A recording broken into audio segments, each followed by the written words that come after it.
ਪੰਜਾਬੀਆਂ ਨੂੰ ਪਾਏ ਮੁਗਾਲਤਿਆਂ ਦਾ ਜ਼ਿਕਰ ਕਰ ਰਹੇ ਹਾਂ ਤੇ ਉਹਦੇ ਅੰਦਰ ਇੱਕ ਵੱਡਾ ਮੁਗਾਲਤਾ ਉਹ ਹੈ ਪੰਜਾਬੀ ਬੋਲੀ ਔਰ ਪੰਜਾਬੀ ਬੋਲੀ ਦੇ ਲਹਿਜਿਆਂ ਨੂੰ ਲੈ ਕੇ। ਕਿਉਂਕਿ ਪੰਜਾਬੀਆਂ ਨੇ ਪੰਜਾਬੀ ਪੜ੍ਹੀ ਨਹੀਂ, ਪੰਜਾਬੀ ਤੇ ਰਿਸਰਚ ਨਹੀਂ ਕਰਦੇ, ਪੰਜਾਬੀ ਦੇ ਬਾਰੇ ਜਾਣਦੇ ਨਹੀਂ, ਇਸ ਦੀ ਤਾਰੀਖ ਬਾਰੇ ਉਹਨਾਂ ਨਹੀਂ ਪਤਾ ਹੁੰਦਾ। ਇਸ ਵਾਸਤੇ ਜੋ ਉਹਨਾਂ ਨੂੰ ਆਖਦਾ ਹੈ ਉਸ ਨੂੰ ਸੱਚ ਮੰਨ ਲੈਂਦਾ ਹੈ। ਬਹੁਤ ਸਾਰੀਆਂ ਪ੍ਰੋਪੇਗੈਂਡਾ ਥਿਊਰੀਜ਼, ਬਹੁਤ ਸਾਰੇ ਪ੍ਰੋਪੇਗੈਂਡਾ ਅਨਾਸਰ ਉਹ ਇਸ ਵੇਲੇ ਪੰਜਾਬੀ ਦੀ ਤੋੜ ਬੰਨ ਦੇ ਅੰਦਰ ਉਹ ਮਸਰੂਫ ਹਨ। ਲੇਕਿਨ ਪੰਜਾਬੀਆਂ ਨੂੰ ਨਹੀਂ ਪਤਾ ਕਿ ਇਹ ਕਿਵੇਂ ਹੈ, ਇਹਦੇ ਪਿੱਛੇ ਹਕੀਕਤ ਕੀ ਹੈ। ਸੋ ਇਹ ਜਾਣਨਾ ਜ਼ਰੂਰੀ ਹੈ ਕਿ ਹਰ ਵੱਡੀ ਬੋਲੀ ਦੇ ਬਹੁਤ ਸਾਰੇ ਲਹਿਜੇ ਹੁੰਦੇ ਨੇ ਔਰ ਉਹ ਲਹਿਜੇ ਕਿਵੇਂ ਡਿਫਾਈਨ ਹੁੰਦੇ ਨੇ ਉਹ ਲੋਕ ਹੀ ਕਰਦੇ ਨੇ। ਮਿਸਾਲ ਦੇ ਤੌਰ ਤੇ ਮੈਂ ਇਸ ਵੇਲੇ ਲਾਹੌਰ ਦੇ ਅੰਦਰ ਬੈਠਾ ਤੇ ਲਾਹੌਰੀ ਪੰਜਾਬੀ ਇੱਕ ਇਹ ਲਹਿਜਾ ਹੋਏਗਾ, ਮੈਂ ਇੱਥੋਂ 50 ਕਿਲੋਮੀਟਰ 60 ਕਿਲੋਮੀਟਰ ਥੱਲੇ ਚਲਾ ਜਾਵਾਂਗਾ, ਦਰਿਆਈ ਬੈਲਟ ਦੇ ਅੰਦਰ, ਰਾਵੀ ਦੀ ਬੈਲਟ ਦੇ ਅੰਦਰ ਮੈਂ ਚਲਾ ਜਾਵਾਂਗਾ ਤੇ ਉੱਥੋਂ ਦਾ ਥੋੜਾ ਲਹਿਜਾ ਉਹ ਬਦਲ ਜਾਏਗਾ। ਉਸ ਤੋਂ ਮੈਂ ਅੱਗੇ 100 ਕਿਲੋਮੀਟਰ ਬਾਅਦ ਜਾਵਾਂਗਾ, ਕੋਈ ਅੱਖਰ ਐਸੇ ਹੋਣਗੇ, ਕੋਈ ਲਫ਼ਜ਼ ਐਸੇ ਹੋਣਗੇ ਕਿ ਉਹਦਾ ਬਦਲਾਅ ਥੋੜਾ ਜਿਹਾ ਬੋਲਣ ਦੇ ਅੰਦਰ ਉਹ ਆ ਜਾਏਗਾ। ਮੈਂ ਮੁਲਤਾਨ ਤੱਕ ਅੱਪੜ ਜਾਵਾਂਗਾ, ਮੁਲਤਾਨ ਦੇ ਅੰਦਰ ਲਹਿਜੇ ਦਾ ਬਦਲਾਅ ਉਹ ਆ ਜਾਏਗਾ। ਹੁਣ ਇਸ ਲਹਿਜੇ ਦੇ ਬਦਲਾਅ ਨੂੰ ਅਸੀਂ ਬੋਲੀ ਦਾ ਬਦਲਾਅ ਨਹੀਂ ਕਹਿੰਦੇ। ਬਹੁਤ ਸਾਰੇ ਲੋਕ ਇਹ ਆਖਦੇ ਨੇ ਕਿ ਉਹ ਬੋਲੀ ਬਦਲ ਜਾਂਦੀ ਹੈ। ਇੱਕ ਹੋਰ ਜਿਹੜੀ ਇਹਦੇ ਵਿੱਚ ਬੇਤੁਕੀ ਮਿਸਾਲ ਦਿੱਤੀ ਜਾਂਦੀ ਹੈ, ਪਤਾ ਨਹੀਂ ਉਹ ਕਦੋਂ ਤੋਂ ਚੱਲੀ ਆਉਂਦੀ ਹੈ, ਕਿ ਹਰ ਕੋਈ 10 ਕੋ ਬਾਅਦ ਨਾ ਬੋਲੀ ਬਦਲ ਜਾਂਦੀ ਹੈ ਤੇ ਉਹ ਸਿਆਣਿਆਂ ਦਾ ਹਵਾਲਾ ਦਿੰਦੇ ਨੇ। ਸੋ ਸਿਆਣੇ ਉਂਝਦੇ ਹੀ ਹਨ, ਜਿਵੇਂ ਅੱਜ ਕੋਈ ਸਾਡੇ ਸਿਆਣੇ ਬਣ ਕੇ ਤੇ ਵੀਡੀਓ ਬਣਾ ਰਹੇ ਹਨ, ਪਤਾ ਉਹਨਾਂ ਨੂੰ ਕੱਖ ਦਾ ਨਹੀਂ ਹੁੰਦਾ, ਕੋਈ ਉਹਨਾਂ ਦਾ ਰਿਸਰਚ ਨਹੀਂ ਹੁੰਦੀ, ਕੋਈ ਇਸ ਤਰੀਕੇ ਦਾ ਕੰਮ ਨਹੀਂ। ਉਹਨਾਂ ਨੇ ਆਪਣੇ ਤੋਂ ਪਹਿਲੇ ਜਿਹੜੇ ਕੋਈ ਬਹੁਤ ਸਾਰੇ ਇਸ ਤਰੀਕੇ ਦੇ ਲੋਕ ਪ੍ਰਚਲਿਤ ਚੀਜ਼ਾਂ ਹੈ ਸਨ, ਉਹਨਾਂ ਨੂੰ ਸਿਆਣਪੋ ਮੰਨ ਕੇ ਤੇ ਅੱਜ ਆਪਣੇ ਸਿਆਣੇ ਬਣ ਬੈਠੇ, ਹਾਲਾਂਕਿ ਕਦੇ ਜਾਣਨ ਦੀ ਕੋਸ਼ਿਸ਼ ਨਹੀਂ ਕੀਤੀ ਕਿ ਹਕੀਕਤ ਕੀ ਹੈ। ਬੋਲੀ ਨਹੀਂ ਬਦਲਦੀ। ਬੋਲੀ ਦਾ ਤਾਂ ਕਿਤੇ ਇੱਕ ਅੱਖਰ ਜਿਹੜਾ ਬਦਲਦਾ ਹੈ, ਕੋਈ 40-50 ਕਿਲੋਮੀਟਰ ਤੋਂ ਜਾ ਕੇ ਕੋਈ ਇੱਕ ਅੱਧਾ ਉਹ ਅੱਖਰ ਦੇ ਬੋਲਣ ਦਾ ਸਟਾਈਲ ਬਦਲੇਗਾ, ਲਫ਼ਜ਼ ਉਹੀ ਰਹੇਗੀ, ਗ੍ਰਾਮਰ ਉਹੀ ਰਹੇਗੀ। ਸੋ ਇਹਦੇ ਅੰਦਰ ਲਹਿੰਦੇ ਪੰਜਾਬ ਦੇ ਲੋਕਾਂ ਦੇ ਅੰਦਰ ਤੇ ਇੱਕ ਹੀ ਰੋਲਾ ਰਿਹਾ ਹੀ ਰਿਹਾ। ਇੱਥੇ ਇੱਕ ਨਵੀਂ ਜ਼ਬਾਨ ਦਾ ਵਜੂਦ ਬਹੁਤ ਸਾਰੇ ਲੋਕ ਉਹ ਮੰਨ ਰਹੇ ਹਨ ਔਰ ਅਸੀਂ ਉਹਨਾਂ ਨੂੰ ਇਹੀ ਦੱਸ ਰਹੇ ਹਾਂ ਕਿ ਇਹ ਇੱਕ ਝੂਠੀ ਸਟੋਰੀ ਹੈ। ਇਸ ਤਰੀਕੇ ਦੀ ਤਾਰੀਖ ਦੇ ਅੰਦਰ ਕੋਈ ਇਸ ਤਰੀਕੇ ਦੀ ਵੰਡ ਹੈ ਹੀ ਨਹੀਂ। ਖਾਜਾ ਫਰੀਦ, ਬਾਬਾ ਫਰੀਦ, ਬੁੱਲੇ ਸ਼ਾਹ, ਵਾਰਿਸ ਸ਼ਾਹ, ਮੀਆਂ ਮੁਹੰਮਦ ਬਖਸ਼ ਇੱਕ ਹੀ ਬੋਲੀ ਦੇ ਵਾਰਿਸ ਹਨ ਔਰ ਇਹ ਬੋਲੀ ਇੱਕ ਹੀ ਹੈ। ਕੋਈ ਅਗਰ ਉਹਦੇ ਅੰਦਰ ਕਿਸੇ ਦੇ ਸਿਆਸੀ ਏਜੰਡੇ ਹਨ ਤੇ ਉਹ ਸਿਆਸੀ ਏਜੰਡਿਆਂ ਨੂੰ ਆਮ ਪਬਲਿਕ ਨੂੰ ਸਮਝਣਾ ਚਾਹੀਦਾ ਹੈ ਕਿ ਜ਼ਿਆਦਾ ਵੰਡੀ ਜਾਓ ਔਰ ਰੂਲ ਕੀਤੀ ਜਾਓ। ਲੇਕਿਨ ਇਹਦੇ ਨਾਲ ਨਾਲ ਇੱਕ ਜਿਹੜਾ ਵੱਡਾ ਨੁਕਸਾਨ ਇਹ ਵੀ ਹੋਇਆ ਕਿ ਚੜ੍ਹਦੇ ਪੰਜਾਬ ਦੇ ਲੋਕ ਜਿਹੜੇ ਹਨ ਉਹ ਵੀ ਬਹੁਤ ਜ਼ਿਆਦਾ ਕਨਫਿਊਜ਼ ਹਨ।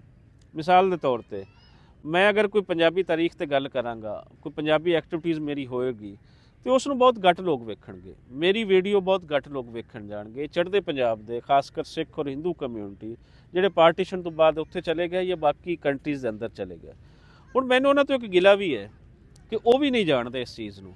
ਉਹਨਾਂ ਦੇ ਨੇੜੇ ਵੀ ਜਿਹੜੀ ਪੰਜਾਬੀ ਹੈ ਉਹ ਮਾਲਵਾ, ਦੁਆਬਾ ਤੇ ਮਾਝਾ ਹੈ। ਮਾਝਾ ਤੇ ਆ ਕੇ ਉਹਨਾਂ ਦੀ ਅਖੀਰ ਹੋ ਜਾਂਦੀ ਹੈ ਔਰ ਉਹ ਲਹਿੰਦੇ ਪੰਜਾਬ ਦੇ ਅੰਦਰ ਵੀ ਉਹਨਾਂ ਲੋਗੋਂ ਨੂੰ ਵੇਖਦੇ ਹਨ, ਉਹਨਾਂ ਲੋਗੋਂ ਦੀ ਵੀਡੀਓਜ਼ ਨੂੰ ਪਸੰਦ ਕਰਦੇ ਹਨ ਜਿਹੜੇ ਉਹਨਾਂ ਤਿੰਨਾਂ ਲਹਿਜਿਆਂ ਦੇ ਅੰਦਰ ਵੀ ਬੋਲ ਰਹੇ ਹੁੰਦੇ ਨੇ। ਉਹ ਲੋਕ ਜਿਹੜੇ ਮਾਈਗ੍ਰੇਟ ਕਰਕੇ ਲਹਿੰਦੇ ਪੰਜਾਬ ਦੇ ਅੰਦਰ 1947 ਵੇਲੇ ਆਏ। ਮਿਸਾਲ ਦੇ ਤੌਰ ਤੇ ਤੁਹਾਨੂੰ ਵੀ ਪਤਾ ਹੋਏਗਾ ਯੂਟਿਊਬਰ ਜਾਂ ਜਿਤਨੇ ਵੀ ਵਲਾਗਰਸ ਹਨ ਜਿਨ੍ਹਾਂ ਦਾ ਕੋਈ ਕੰਮ ਹੈ ਹੀ ਨਹੀਂ, ਸੌਰੀ ਟੂ ਸੇ, ਪੰਜਾਬੀ ਦਾ ਉਹਨਾਂ ਦਾ ਕੋਈ ਕੰਮ ਨਹੀਂ, ਲੇਕਿਨ ਉਹ ਬੋਲਦੇ ਸਿਰਫ ਇਹੀ ਆ ਕਿ ਮਾਝਾ ਹੈ, ਦੁਆਬਾ ਹੈ ਔਰ ਮਾਲਵਾ ਹੈ। ਇਹਦੇ ਅੰਦਰ ਉਹ ਵੀਡੀਓਜ਼ ਬਣਾਉਂਦੇ ਨੇ। ਸਾਡੇ ਚੜ੍ਹਦੇ ਪੰਜਾਬ ਦੇ ਲੋਕ ਉਹਨਾਂ ਨੂੰ ਬੜਾ ਪਸੰਦ ਕਰਦੇ ਨੇ ਔਰ ਬੱਲੇ ਬੱਲੇ ਕਰਦੇ ਨੇ। ਉਹਨੂੰ ਕਹਿੰਦੇ ਜੀ ਇਹ ਤਾਂ ਬੜਾ ਕੰਮ ਹੋ ਰਹੀ ਹੈ, ਬੜਾ ਕੰਮ ਕਰ ਰਹੇ ਨੇ, ਹਾਲਾਂਕਿ ਕਿਧਰੇ ਉਹਨਾਂ ਦਾ ਕੋਈ ਕੰਮ ਨਹੀਂ ਹੈ। ਵਜ੍ਹਾ ਉਹਦੇ ਅੰਦਰ ਪਿੱਛੇ ਕੀ ਹੈ? ਇੱਕ ਹੀ ਚੀਜ਼ ਹੈ ਕਿ ਉਹ ਜਿਹੜੀ ਉਹਨਾਂ ਨੂੰ ਆਪਣਾ ਲਹਿਜਾ ਲੱਗਦਾ ਹੈ ਕਿ ਇਹ ਤਾਂ ਸਾਡਾ ਲਹਿਜਾ ਹੈ, ਇਹੀ ਪੰਜਾਬੀ ਹੈ। ਅਹਿਮਦ ਰਜ਼ਾ ਜੋ ਤੁਹਾਡੇ ਨਾਲ ਗੱਲ ਕਰ ਰਹੀ ਹੈ, ਮੈਂ ਆਪਣੇ ਮੂੰਹ ਮੀਆਂ ਮਿੱਠੂ ਨਹੀਂ ਬਣਦਾ। ਮੇਰਾ ਦਾਅਵਾ ਹੈ ਕਿ ਲਹਿੰਦੇ ਪੰਜਾਬ ਦੇ ਅੰਦਰ ਜੋ ਪੰਜਾਬੀ ਵਾਸਤੇ ਅਸੀਂ ਕੁਝ ਕੀਤਾ ਹੈ ਉਹ ਅਜੇ ਤੱਕ ਤਾਂ ਕੋਈ ਇੱਥੇ ਮਾਈ ਦਾ ਲਾਲ ਕਰ ਨਹੀਂ ਪਾਇਆ। ਲੇਕਿਨ ਅਸੀਂ ਕਦੇ ਸ਼ੋਅ ਨਹੀਂ ਕਰਾਇਆ, ਆਪਣੇ ਮੂੰਹ ਮੀਆਂ ਮਿੱਠੂ ਨਹੀਂ ਕਦੇ ਬਣਦੇ।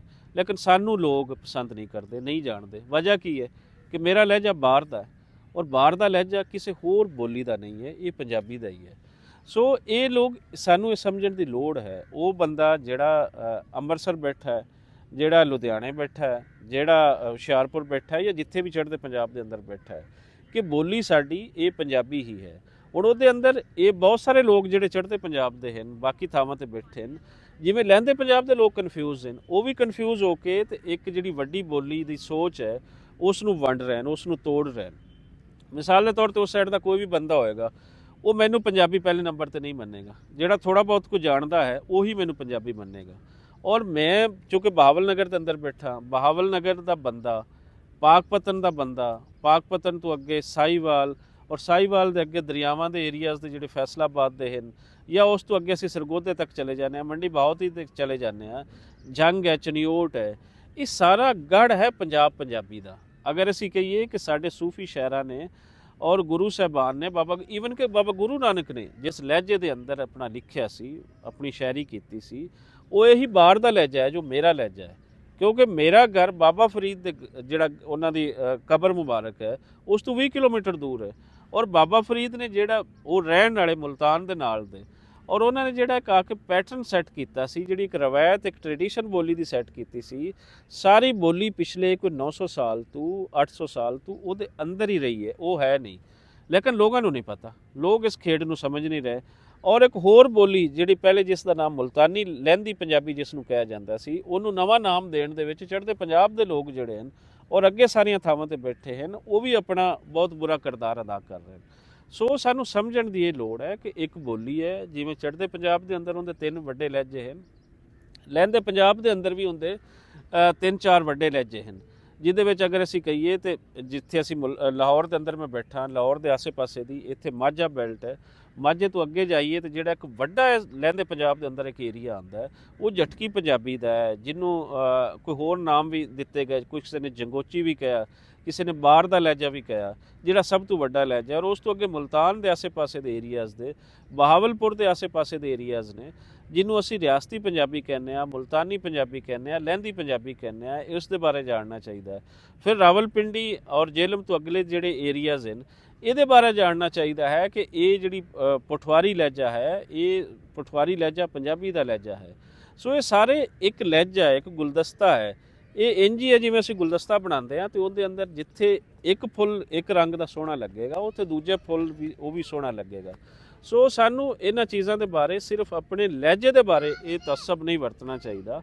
ਪੂਰੇ ਪੰਜਾਬ ਦੀ ਬੋਲੀ ਜਿਹੜੀ ਪੰਜਾਬੀ ਹੈ, ਉਹਨੂੰ ਪੰਜਾਬੀ ਜਾਣ ਕੇ ਔਰ ਪੰਜਾਬੀ ਵਾਸਤੇ ਉਹ ਲੋਕ ਜਿਹੜੇ ਕੋਈ ਕੰਮ ਕਰ ਰਹੇ ਹਨ ਉਹਨਾਂ ਦੇ ਨਾਲ ਅਸੀਂ ਖੜੇ ਹੋਣਾ ਚਾਹੀਦਾ ਹੈ। ਇਹ ਨਹੀਂ ਹੈ ਕਿ ਸਿਰਫ ਅਸੀਂ ਆਪਣੇ ਲਹਿਜੇ ਵਾਲੇ ਲੋਕਾਂ ਨੂੰ ਸਪੋਰਟ ਕਰੀਏ ਤੇ ਬਾਕੀ ਲੋਕਾਂ ਨੂੰ ਅਸੀਂ ਭੁੱਲ ਜਾਈਏ।